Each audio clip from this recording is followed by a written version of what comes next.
Hello. So as if you've been following the videos that I've made previous to this and what I talked about, I was saying that in this New Year period when I'm on holiday and my family are away, I was going around to different secondhand shops in Auckland and kind of covering as much ground as I could. And I did that, but I got to say my heart really kind of wasn't in it as time was going on. And there was a multitude of reasons for that. Part of it was I just wasn't into it going into the shops. I talked about that in another video, maybe two or three back, but sometimes I kind of get this kind of icky feeling of kind of trawling through these stores. I can't really explain that because I don't always feel that. The other thing is I had a lot of stress late last week, which is when I filmed the last video. So there's been a week period where I haven't filmed any videos. Jesus, I think a bird just flew into the window. That's an omen, isn't it? And so it's a week later. So I actually, how can I explain this? About 10 years ago, actually over 10 years ago, more like 14 years ago, 13 years ago, I started having what I guess we would call health anxiety. Hypochondria, maybe, is the term that people are more familiar with, where I experienced symptoms of an illness and jumped to the absolute worst conclusion and absolutely convinced myself that I had that illness of what I was imagining, usually because Google had told me I did.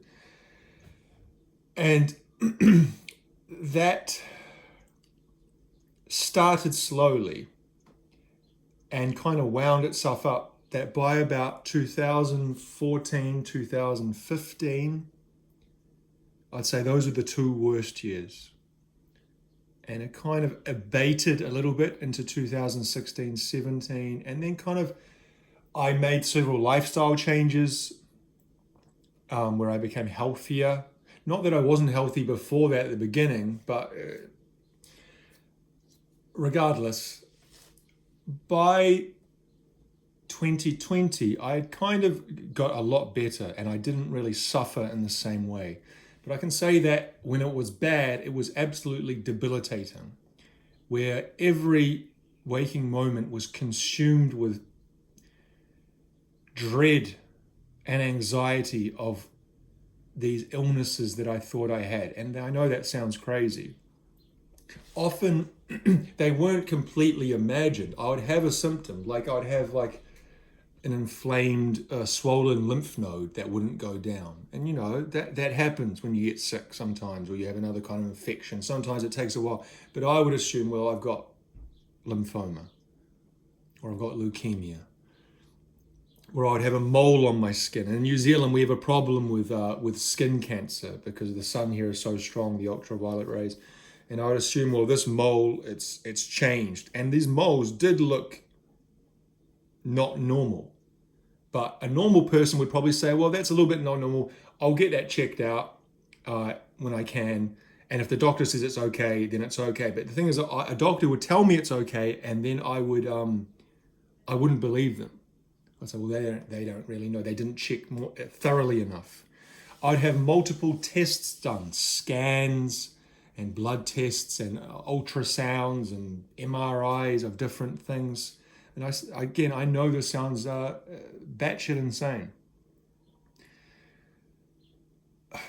It was all consuming for a period there. But I kind of worked my way through it. And I continue to work my way through it. It's a battle. But I'd say that nowadays I'm a million times better than I was, say, 10 years ago. However, there are certain things I need to do to maintain that. And one of them is that I don't, whereas before, at the peak of my anxiety, I would go to the doctor too much and over test. I'd demand a test for this and this and that and that, and then I'd analyze the tests. And you can imagine reading radiographer's reports of things, and I had like no idea. Like, how would I know what the fuck that means? You got to be a trained, physician. But I would think, well, like, what does this mean? They didn't tell me this, or this, what that could mean that. And so what I had to do kind of is that I went the opposite way and thought, okay, I'm just not going to get tested anymore. I know that I'm going to have feelings in my body, symptoms, and they're going to come and go because that's happened in the past. These things, they don't last. And so I can kind of accept those symptoms now.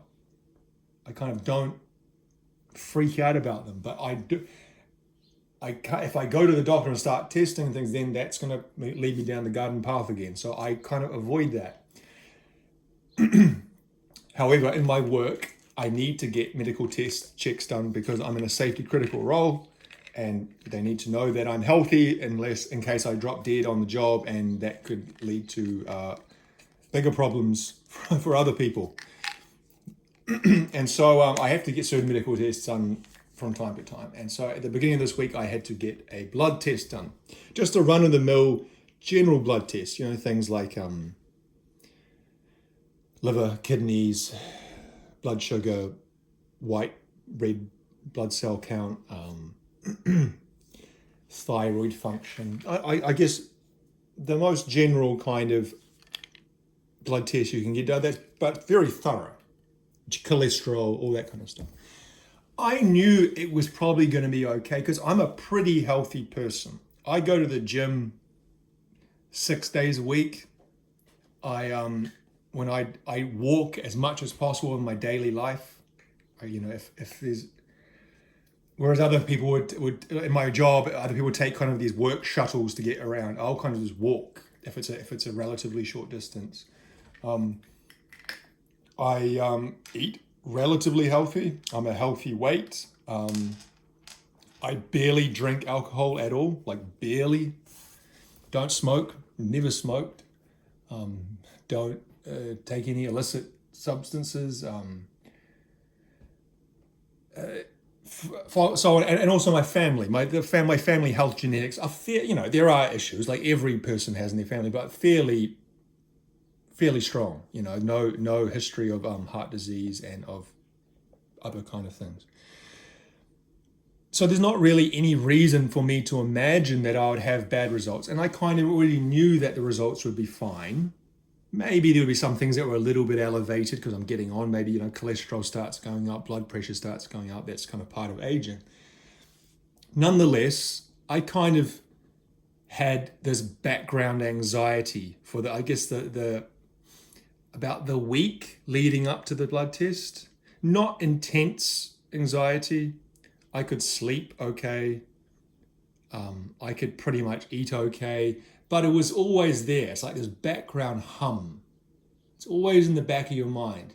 You got to worry about this. Remember, this thing's coming up. Remember, don't forget this is coming up. Don't relax. You don't know what could happen here. That's always playing in the back of my mind. And so I booked in with the doctor. Haven't been to a doctor in 5 years because I don't really get sick. I get colds and flu, and I've had COVID 3 times, but nothing that would need to go to see a doctor.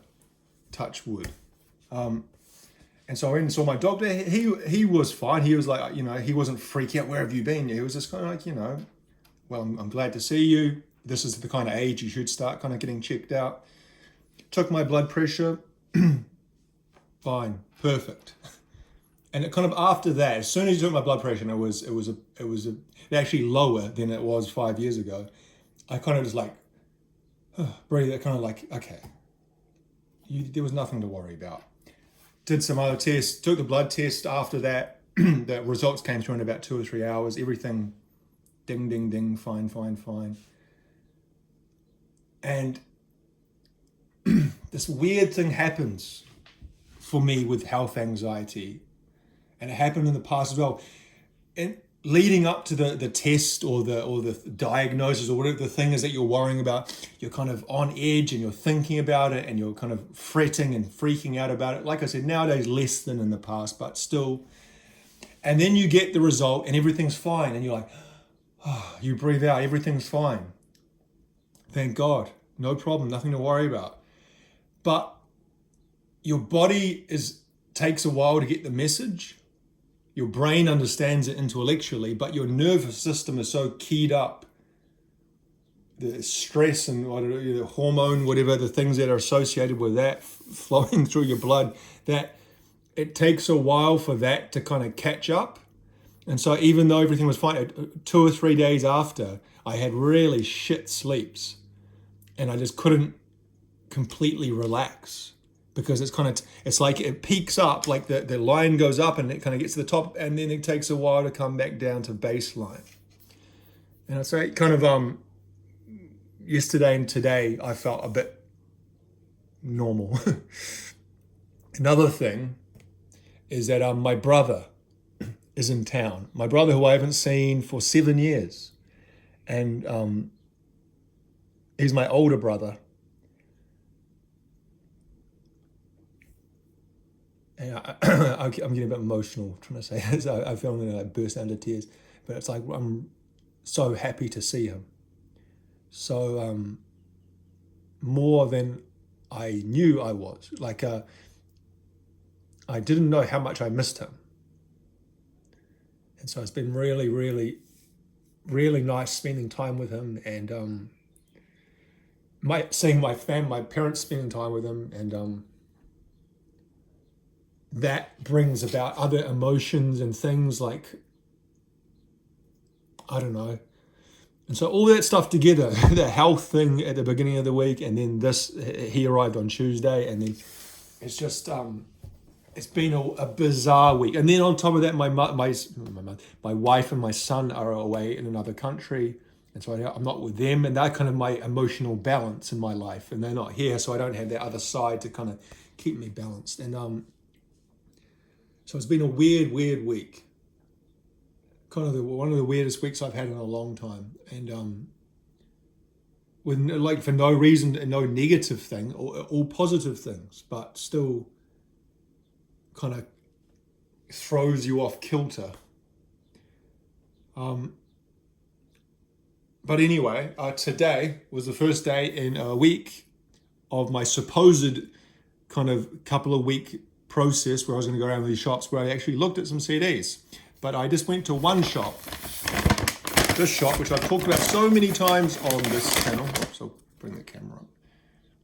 Real Groovy, Auckland, New Zealand, which is, if you've heard this before, but I'll repeat myself, it's the largest by far physical music store in Auckland City, probably in the whole of New Zealand. They sell a mixture of new and used CDs and records, as well as other kind of things like books and merch, band merch, like, you know, clothes, t-shirts, some DVDs and Blu-rays and stuff.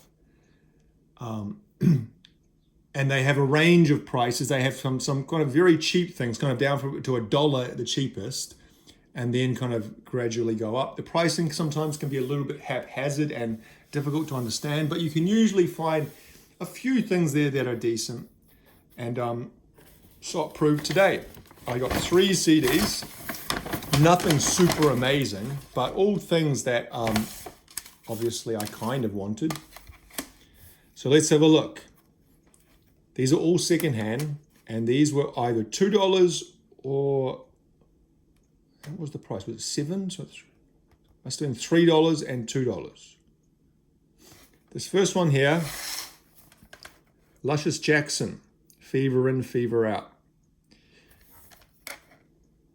Put out on Grand Royal, which, if you don't know, was the Beastie Boys label. Their kind of imprint, I think, on Capitol. They put out a few acts on this. One of the reasons they put this act out is because Kate Schellenbach, I think is her name, you may know, was in a very early iteration of the Beastie Boys, or even a band pre-Beastie Boys with Ad Rock or Mike D or MCA. I can't remember. Maybe with all of them, or just, I think she played the drums in a band, maybe. Anyway, they formed afterwards Luscious Jackson. You can see it's a all-female group, and they played kind of alternative rock type music. I'm not super familiar Okay, so there it is, Capital. So Capital Grand Roll. This came out in '96, and this you can see is produced by Daniel Lanois, very famous producer. I worked a lot with together with Eno on some of those U2 records, and he's worked with other acts as well. I think he worked with Bruce Springsteen at some stage. They had another one there. They had the one that came out in '99, which was called, I can't remember. They had that there as well, but I thought, well, I don't need two. I'm not that familiar with them to need two of their albums, so I'm just going to take one. That might be a mistake because the chance of me ever finding another secondhand Luscious Jackson album, slim to none. And if I went back to Real Groovy next week, the chances of finding that on the shelf still would be also slim to none because they move through stock pretty quickly. But, that's how it goes. You can't buy everything. And I tend to, with these kind of 90s alternative acts, I tend to buy between the years of 1991 and 1997 or 98. 99, I feel, things had changed by then. And the music of 99, it kind of doesn't fit into that 90s wheelhouse that I usually prefer. And so that's why I decided to go with this one. The only song I know on this, or off the top of my head at least, is Naked Eye, which I think was a single. At least I remember hearing it on the radio, and maybe seeing the video for it as well.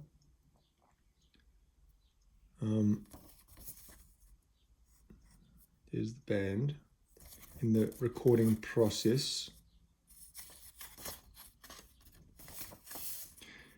Lyrics. Where's the lineup, the band lineup? Special thanks to our families and friends, the Beastie Boys, Emmylou Harris, Kristen Hill, Jennifer Fried, Martin Reynolds, and Annie Sidelau. Luscious Jackson is Jill Cunliffe for the bass, guitar, and vocals. Well, how's that? She plays 3 instruments. Gabrielle Galassa, guitar and vocals. Kate Schellenbach, drums. Here we go. Vivian Trimble, keyboards and backing. So yeah, Kate Schellenbach is the one that was in the Beastie Boys, early Beastie Boys. When they released, what was that? Same Old Bullshit, that kind of era. Kind of really bad hardcore music. So yes, we got that for $2. I'm pretty sure the Red Dot Special was $2. We got the bondies album, Pawn Shop Heart. Not sure if this was their first album or if they had something before this. This was famously produced. Was it this one? Let's see. Okay, I was going to say famously produced by Jack White, but it's not. It says Jerry Harrison. Jack White had something to do with this band because he beat up that guy, Jason Stolsteiner? What's that one there? Jason Stolsteiner.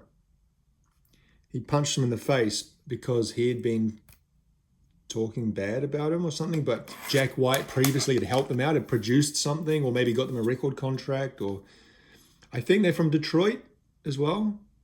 Or, when we say Detroit, we mean the greater Detroit area, southern Michigan, because the chance of these guys actually living in inner city Detroit's probably pretty low, but you never know.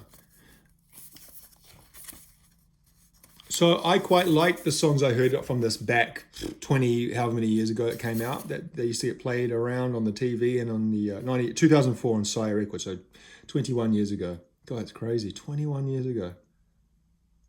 It's like weird when like albums like Nevermind and Super Unknown and those albums that were so important in my youth had their 20th anniversaries in 2011 or 2014. It felt like, oh my God, that album's 20 years. It felt so long ago. I was a kid. But now this is over 20 years, and it just seems like yesterday. And I know it's a kind of a hacky thing to talk about how time speeds up, but it really does. it just seems like the time evaporates without much to kind of show for it. Seymour Stein and Perry Watts Russell was their A&R. I thought Perry Watts Russell was the A&R at Capitol. He was at some stage because he was featured in the movie Dig when they signed Dandy Warhols to Capitol. He was the A&R rep for them, and they were at Capitol. But obviously, A&R people don't stay at the same label forever. So maybe he moved over to, well, obviously he did, moved over to Sire. And Seymour Stein, he started Sire. I think he died recently, didn't he? Late 2024. Speaking of dying, today, just to get some reference, if you watch this in a few years' time, David Lynch died at about 79 years old, which is a pretty good innings, 79. Can't be mad with 79 years of much of that time with being a kind of a beloved and revered director. But anyway, so yeah, be interested to hear what the rest of this album, because I probably heard 2 or 3 songs off it. Not the whole album I haven't heard, but again, this was $2, so yeah, I like that kind of early 2000s era of kind of punk, garage, rock and roll type stuff. That was big then, I guess, started by the Strokes and the White Stripes. And lastly, this is the album I already own. I own the disc, but I threw away the case and the artwork, I don't know, however, 10, 15 years ago. And so because I love Air so much, I those bands that I really love, that I think, well, if I ever see their CDs reasonably priced, $1 to $2 to $3, then I'll grab it and kind of have a replacement to actually put on the shelf as opposed to in the folder. And so I got 10,000 Hertz Legend. New album, it says, but it was new, probably 20-something years ago. Came out about 2001, I'm going to guess. Because Moon Safari came out in 97, 98. So 2001 sounds about right. Can we see a date? No. Can't actually read that. That 2001. Can you see that? Woohoo, I got it. I've got a pretty good talent for that. Well, very limited. Certain bands that I like, I can guess what year their albums came out. This was their follow-up to Moon Safari, and it was kind of disappointing for some people because Moon Safari was a pretty massive success. At least it was in the media that I read, kind of British music press, and the kind of music I liked. I remember, especially obviously Sexy Boy, but not just that, like Kelly Watch the Stars, and was it Le Femme Agent or something like that? It's called. If you listen to that album, Moon Safari, there's like a lot of songs that you've heard before, because if they weren't released as singles, they were used in TVs or movies or advertisements. You know, it was one of those albums that was very pervasive and everywhere. So when their follow-up, people expected kind of more of the same, that kind of very quite, not easy, but it is quite accessible, isn't it, Moon Safari? It is very kind of, you can see why it was used for things like advertisements or soundtracks, because it kind of fits into those things quite easily. Kind of like Moby's album, Play, similar kind of way. I'm not saying it sounds the same, but that same sort of sonic quality, maybe we could say. But this was, I think, a great album, but not as easily accessible. Not to say this is dense or fucking super progressive or anything like that, but it's a bit more of a slow burner, and it's a bit more about the landscape or the soundscape of the song as opposed to just the kind of melody and hook. That maybe something like the bass line on Sexy Boy or that kind of robotic vocal on Kelly Watch the Stars from Moon Safari. You can see it has guest vocalist Beck, Radio Number One, Buffalo Daughter. What's the song I really like on this? Maybe it was Caramel Prisoner. It's the one without any vocals. Again, it's kind of like an atmospheric soundscape. Electronic performers, great. How does it make it feel? It's okay. It's kind of a little bit silly, I think, but it's okay. Radio Number One's great. Vagabond's great. Lucky and Unhappy, I really love that. I don't know if it's was it Jean-Michel or Nicolas? What are the two guys' names? They kind of share vocals. And I'm trying to see their names. And I don't know whose is who. I don't know whose vocal is who. Where does it say their names?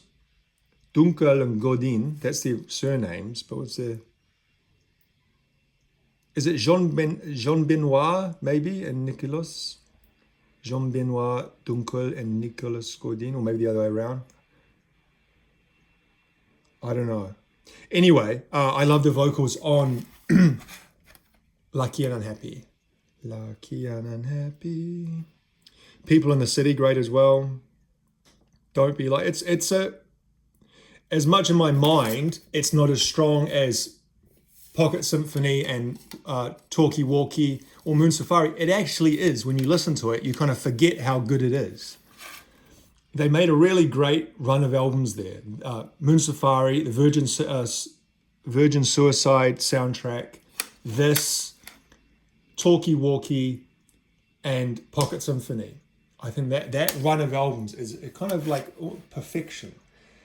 Love 2, which came later, I think was a bit of a, I don't know, stutter step. Let's say. Well, it's such a stupid thing to say, like I'm a music critic. I just don't enjoy it as much. It's not as strong as the previous 4. But I was reading an article recently where they kind of, they haven't made any new music since I think that soundtrack they did about the Moon movie, that French La Lune movie. And they basically sound like they have no intention of doing so. I would love to see these guys live. If there's kind of 5 bands I could choose to see live that I've never seen before, they would be on the list. They came to Sydney and played just, I think, late last year. I think they played at the Opera House in Sydney, which seems, in New Zealand, a lot of bands go to Australia, then don't come across to New Zealand because our market's so small.